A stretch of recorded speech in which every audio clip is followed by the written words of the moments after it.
शादरा आया हुआ हूँ। ये इस्लामाबाद के करीब ही एक, बल्कि इस्लामाबाद के अंदर ही कह लें, पहाड़ों के साथ एक बड़ा खूबसूरत पिकनिक पॉइंट है। पानी का शोर आप सुन रहे हैं यहाँ पर, बड़े मज़े की जगह है ये।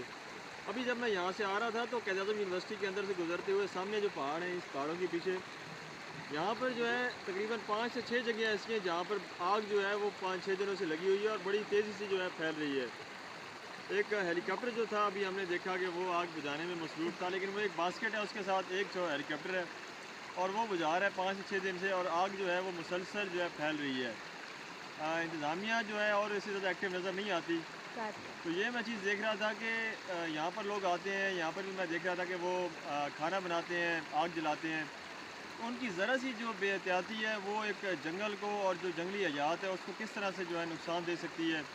आज हज़ारों जो है कह सकते हैं एकड़ ज़मीन जो है वो जल चुकी है और बड़े जो रकबा है वो मुतासर हुआ है जंगलात का।